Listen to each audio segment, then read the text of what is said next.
Now, I'm down here on Randolph, and I'm at the red light, which is not here yet. So, but the one thing, yes, they need a couple of parking garages. If not, this area is limited in the amount of people that can come down here. And that means you limit the capacity of these places to make business. Now, they have people that can order in around them and do carry out and do delivery that are around them. But again, they need to accommodate outsiders, and they don't have enough parking. Parking's always been a huge issue around here, and they need some parking garages. And you can have a shuttle like they do in many places from the parking garage. Truly, you can deploy rickshaws, and it says press the buzzard and a rickshaw will be ordered. And right at the parking garage, you press the button and it sends it out and it says a rickshaw will be here in blank minutes. A button at the parking garage. And they can take you down here so you don't get more car traffic. You can do the rickshaws, and it makes it more, romantic and beautiful, and it keeps the pollution down. And so the rickshaws can come to the parking garage, pick you up, truly. Or they can also have Diddy bikes. But the thing is, you have to park them somewhere outside, and then you start getting a lot of bikes along everywhere. So again, they take up a lot of sidewalk space. So you have to be careful about how many bikes you offer into the area. So eventually those sold out, and you have to take a rickshaw, or you can walk. Truly, you can walk or order a rickshaw. And they should be handicap friendly. The rickshaw should be able to take your wheelchair, your crutches, and put them in the back. So they should be ADA compliant, the rickshaws. Americans with Disability Act compliant. So they can carry 1 or 2 wheelchairs or a walker. The walkers fold up. But they should be ADA compliant, the rickshaws. And then you can take them. Now they have the motorized bicycles. So the rickshaws can both do pedal and motorized. And when they pedal, they recharge. So when they drop off people, they just use pedaling. And the pedaling recharges its batteries until they get a fare. And then they can stop pedaling and let the batteries do the use. Or they can pedal, but it's not directly connected. It's just to charge the battery. It's not with the chain, so it doesn't get hard for them. The motor does all the heavy lifting. They just pedal lightly to keep the revolutions, to turn the generator, to put energy into the battery. But once the people are out, it disengages, and it has a load sensor. Truly, a load sensor done with magnets. And once the load is off, it disengages, and now it's pure driving by the chain, unless they press the override.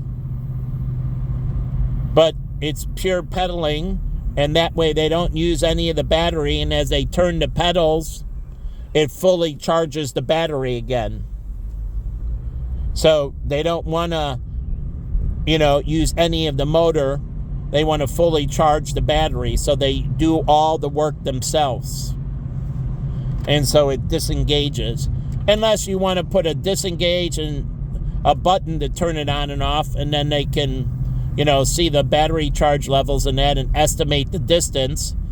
It basically on load, it can tell them with 1 passenger, 200 pounds, say, you got to go with the heavier weight. So if it's lighter, they go farther, margin of error, so you go with, say, 200 or 250 pounds per person, say 250. and it gives you an idea of how far you can go with a 250-pound passenger. And then if you have two of them, 500 pounds, and then if they have anything else, and so it estimates, but it's better, it just has these load sensors and gives them the estimated distance the battery has remaining based on the load. So they don't do that with electric cars. They don't have load sensors on electric cars that tell them based on the load how long the battery will last. It tells them an estimated, miles per gallon, but miles per battery balance. But it doesn't tell them if you have 4 passengers, it should reduce. It doesn't measure the load of the car. And how can it do it? Through the shock system. The shocks have load sensors. And so when it gets in, it tells them how much the load is reduced. And it tells them now the battery will only last for 5 more miles. And they get out and it says, now the battery, after going a couple miles, the person gets out and the load is off, and it says now it has 4 miles. You went 2 miles, and if you continue with the load, you only have 3 miles left, but they got off in 2 miles. Now, because the car's lighter, you get 1 more mile, and now you have 4 miles before the charge is done. So now they can put load sensing to change the estimate. Truly. And then if you add in GPS through Google, it can tell you the lights you'll be catching and how long you'll sit at each light. And then it can calculate how much drainage by what you have on with the radio and headlights and other things during the day. You have only the running lights. So it basically does a system analysis and then takes into account how long you'll be sitting at each light, because you put it into the Google GPS. And this is for the rickshaws as well. And so it gives them an estimate, basically how many lights they will catch. And if they don't catch them, it knows, because the GPS knows each intersection. And if it doesn't stop, go down to 0, then it knows it's still moving and gives them an estimate they didn't catch the light. And then it just bases it based on the speed. But if it goes down to 0, it has to diminish it for waiting time. How much energy will be used, like in a car, while the car is sitting idle at the light. And so now it can do this for gas cars as well and hybrid. The system is universal. Motorcycles, scooters. You can even use this on bicycles for people, knowing how many calories you're going to burn, how many you'll burn as you pedal the bike and at different speeds, how much you're burning, and then how many calories you're burning based on your system while you're sitting at a light waiting for it to change. And so you can get the pedometer, and it can change if you're walking upstairs with an altimeter. Oh yeah, add an altimeter to a pedometer. And so it can tell the incline and how much you're going vertically to how much you're going horizontally, and it can measure that with a altimeter. And now the pedometer can tell you how much you're burning going upstairs or going downstairs, because the altitude is decreasing. So it can tell you how much you're burning. And now it can do that, the same thing with a scuba tank. Truly, as you go down, you take in more oxygen. As you move to the surface, the pressure comes off of you and you take in less oxygen. So you breathe less oxygen at lower depths and more oxygen at higher depths. So your oxygen consumption changes based on altitude. But they have a pressure sensor for the water, and it measures the water's density or water pressure, so you get the pounds per square inch on the body, and you're measuring the pounds per square inch on the body, and then they know your physical dynamics, your BMI, body mass index, and so you got the fat to muscle ratios, and then you get into the skeletal weight, so you got fat, muscle, and then the weight of your your skeleton, and it has to take the 3 in, your bone density. So you measure the bone density, then you measure the muscle tissue density, truly how much muscle tissue, and then how much fat on the body, and then you take the 3 into account to get the proper body mass index. You need the bone density with the muscle density with the fat. And you put all 3 together, they get total. And yes, you get the skin thickness, so you have to do a skin fold.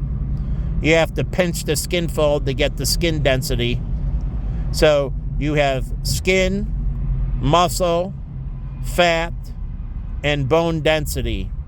So the 4 measurements.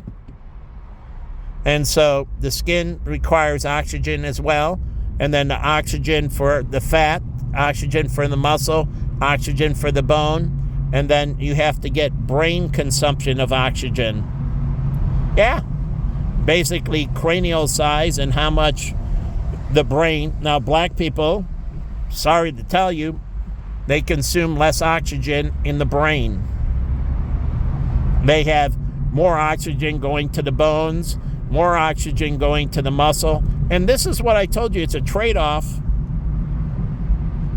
Now, if they want to give themselves higher levels of oxygen, and the mother keeps up the oxygen during pregnancy, then they might develop better cognitive. But what happens with white people in that, and Asians, and this is why Asians have a bigger brain, they have less bone density, less muscle density, less skin density, and they do all across the board, and hence they demand less oxygen, and so the baby gets more oxygen towards the brain. It's a simple fact. And this is why you're getting these cranial disparities. So my street where I grew up, we didn't have car traffic. Oh, my street, people, the cars didn't really move much. No one drove down Drake or St. Louis, and at night there was no car traffic. Truly, meaning my neighborhood didn't grow up with pollution levels. The air was very clean. There wasn't, I used to deliver the morning paper. I was out at 3 a.m. There was no driving. And then I deliver at the 7, and there were still like no cars on the road. And then by about 8 o'clock, as I was the patrol boy too, after I got home from the paper route, I went home, and then I usually got something to eat in that. And then I didn't change, I don't think. And then I went out and was the patrol boy. And then traffic started picking up a little bit. But again, lots of people used public transportation back then. As a little kid, we didn't have a car. I took the bus, and if I had to go further, the train. But how about Jen? She has a car, and she uses walking, the bus, and the train. And then my friends from New York, they have cars. They left them in the garages, and they take rideshare. All my friends from New York, Howie, Steven, that live down here, they take rideshare, buses, or trains. They don't drive. That's why in New York, it's a sea of taxi cabs, because people really don't drive their car as much. And here, more people are used to driving their car. In New York, they're used to having the car, and only if they're leaving New York are they driving their car. But if they're in New York, like here, I had my car, and I would walk. We rollerbladed, and I didn't have a bicycle. But again, I took public transportation when I worked at Joey Bono's and all that, back and forth. So I took the bus all the time down Michigan Avenue to Joey Bono's on Superior, and then hopped on the bus and took it all the way back down to right in front of my house. Actually, the bus stopped right in front of my house on Indiana. So I took the bus down Michigan Avenue, and it dropped off the stop right by my house. And I just walked a couple blocks home.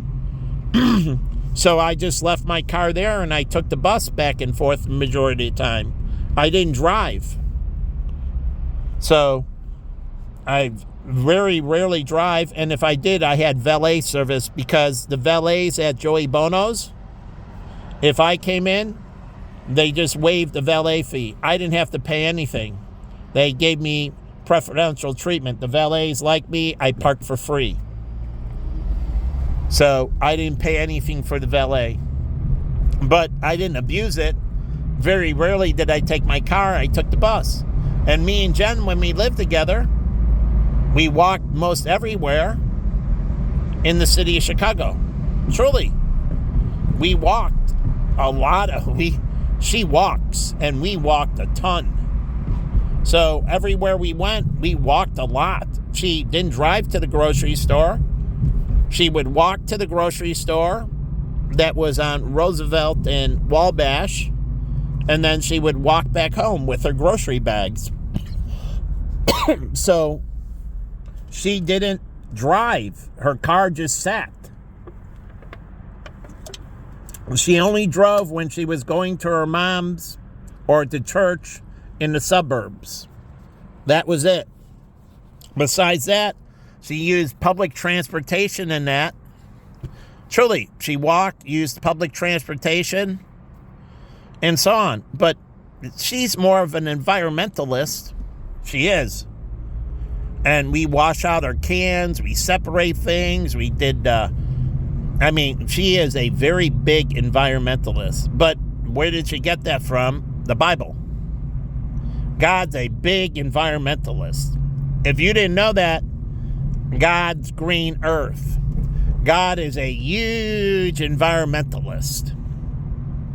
So Jen, you can ask her if you ever talked to her, that she got all that from being biblical. God is a big environmentalist. And God, if you're a polluter, you don't go to heaven. Just to let you know. So if you're running an oil company or energy company and you're not repenting, well, you're pretty much screwed because you're not going to heaven. You're destroying God's green earth. And anyone destroying his property, desecrating his property, is not going to heaven. So feel free to go ahead, but I think you're suckers for Satan, because he's going to burn you. You're not getting away with anything. It's just the time to the burn. Truly. And you have more money, you'll live a little longer, but that's nothing in God's eyes. Remember, time is irrelevant to God. And that's what also an astrophysicist finally came up, and he was right. Time is a man construct because we live in these days and we only have so much and our things decay, but not with God. They're eternal. So when things are eternal, there is no time. Time is irrelevant when things are eternal. He's always been, always will be, so time is irrelevant. So God doesn't care about time, live longer or shorter. He doesn't care about time. Our economic system depends on people working, and if they don't work, we can't afford them to be around. So if we're going to live to 150 and 200, you got to work to 150 and 200. We can't have parasites. The system will collapse. That's how Rome collapsed, created a bunch of parasites that voted themselves all kinds of benefits and chose not to work. And Rome collapsed. It collapsed under sheer weight of laziness. That's why sloth in the Bible is a deadly sin. But it's all there in the Bible, and it tells you he's going to kill you. So be a lazy piece of garbage and die forever. So you think I'm kidding about these homeless people? He's going to burn them. They disgrace God's green earth. So they're not getting with the plan, so they'll be put to waste where they belong. Garbage in, garbage out.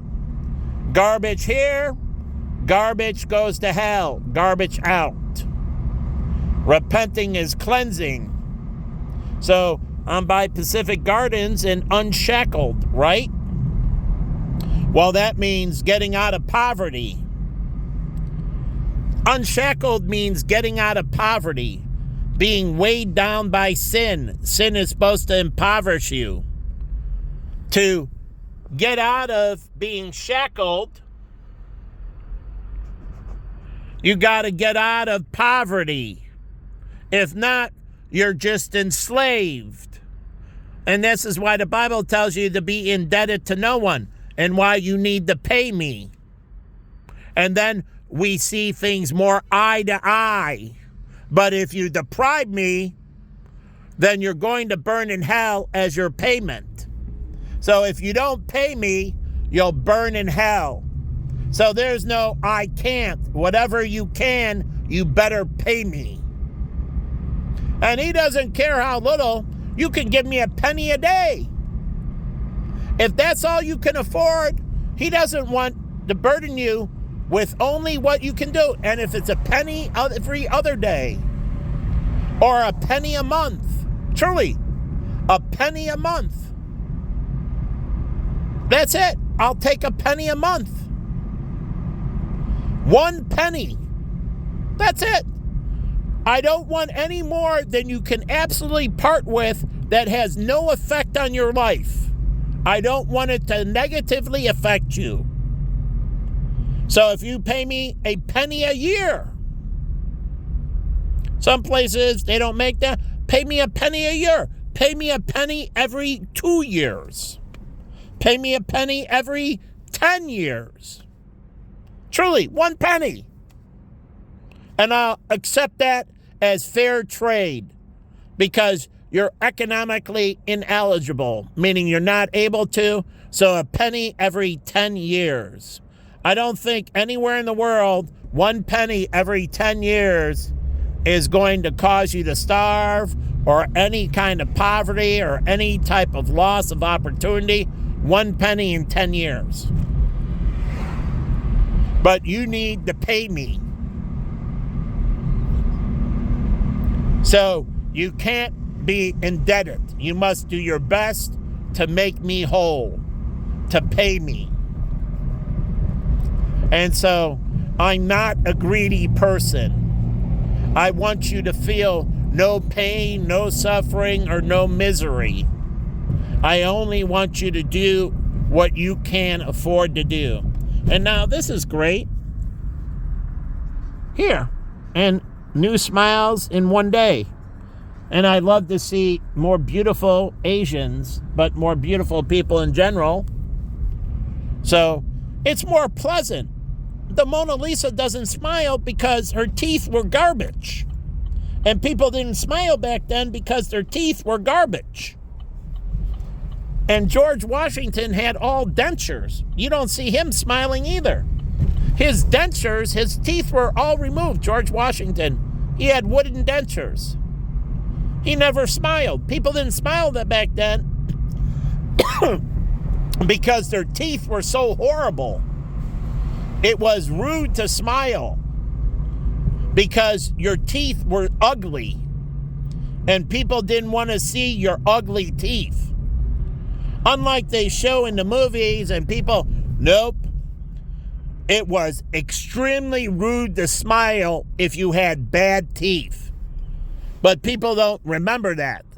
That's why in all those portraits, and go back, I put this out there before, it was extremely rude to smile if you had bad teeth. It is unbelievably bad etiquette. You're supposed to keep your fucking mouth shut. Take care of your issues, take care of your teeth, and then you can smile. And if you don't, you're not supposed to smile. It's very offensive. So that's how it used to be. Look at George Washington in the picture that's on here on the bill. He's not smiling. Look at the $1 bill. He's not smiling. None of his pictures are smiling. It's extremely rude. All those people don't smile because bad teeth. And so no one smiled. Not until they got dentistry and people start getting, and who got it first? The rich. And then they started cleaning up and fixing their teeth, and they wanted everybody to know they had good teeth. And so they started smiling, and people started smiling more, but you're removed from that. I've already published the history. It's all absolutely true. So if you have bad teeth, you're not supposed to show other people your filthy mouth. You're supposed to keep your mouth shut. And this is why people eat with their mouth closed. It's disgusting. You're not supposed to eat with your mouth open. It's disgusting to show people your food when you eat. These are all things of common courtesy. And if you don't have them, well, then you need to be straightened out. So I believe in spanking, even for adults. If you're going to act like a child, you should get treated like a child. So I believe in spanking for adults. As we paddled, and truly, you know those paddles they use in the fraternities? When people did things that were incorrect, you had to go into the fraternity house and into the chamber, and they decided how many times you were going to get paddled. Those paddles were used for discipline. Now they use them, like my pledge paddle is a thing, but to get initiated, you got to get hit once. But no, that's not what they were for. Going to skull and crossbones and that, you were called in the chamber, and you had to willingly bend over and take your beating. And if you didn't willingly take your beating, you were blackballed, excommunicated. So if you denied your punishment, your repentance, that was part of repenting, getting beaten. So if you denied getting paddled, you were excommunicated. And this is for adults, the skull and crossbone and all them. So if you acted out, you had to go in and they call you in the chambers and you had to take the position and the beating began. So depending on how bad, your ass could be unbelievably blistered and scarred and hard to sit down. They beat it severely, depending on how bad you disrespect it. But if you didn't assume the position, you were done. So it wasn't forced upon you. You had to willingly submit to get your ass kicked. And if you didn't, you were done. And the penalties for being ostracized, it's the same thing they do, I told you, with the Jains in India. They starve you. And depending on how bad you acted out, they starve you severer.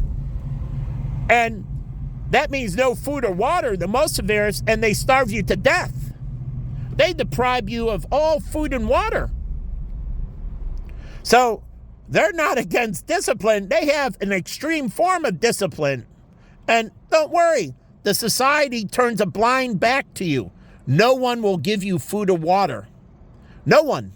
You could cry, you can beg, you can scream out. They don't care. They let you starve to death. So, you think they don't exercise extreme discipline? Why do you think everybody trusts them? You act out, you're cast out, and you're literally left to starve to death. And they don't care, and rightfully so. You did it to yourself. You made that willing choice. So, don't act like they don't punish people. They sentence them to death. And a severe sentence without death, you lose your eyes. Oh yeah, you lose your vision. Because about 4 or 5 days or so without water, your eyes start going. And so you get vision damage. And I think about 7 days, you lose your eyes altogether. So, believe me, they blind you. I publish it, but it's true. They don't take people who act out. Their community is based on heavy discipline. They don't accept people acting out. But they'd be great over here because they'll follow the law to the T. So, yeah, they're nonviolence where they won't physically punish you in that way, but they'll starve you to death. So, believe me, all these societies, when you say nonviolence, they go through different ways to punish you, but all of them have severe punishments that lead to the death penalty. No matter what society you go in, they all have their form of the death penalty. They come about it differently, but they all have death penalties. So, again, it just depends on where you are. So, I want the death penalty to come back to Illinois. We should not be absent of the death penalty. And all these societies highly value life, but somebody acting out, they're desecrating life. And if they show great disrespect towards life, then in turn, they need to go. So they did their own harm to themselves. They didn't harm them. They harmed themselves. And so they starved themselves to death. They didn't starve them. They did it to themselves. They don't cry. They don't care about your screaming out in misery or anything. They don't shed any tears for you. You know how many people starve to death in India and all that? They don't shed any tears for you. So you can scream, you can grovel. There is no forgiveness. You have to pay for your crimes. So here, we keep on giving everybody a way out, and the revolving door, and they keep on committing crimes, and you keep on forgiving them, and that's what Thomas Aquinas and Martin, you can change it all, but that's what they were against, the revolving door, doing crimes and then forgiving, and doing crimes and forgiving. There is no more.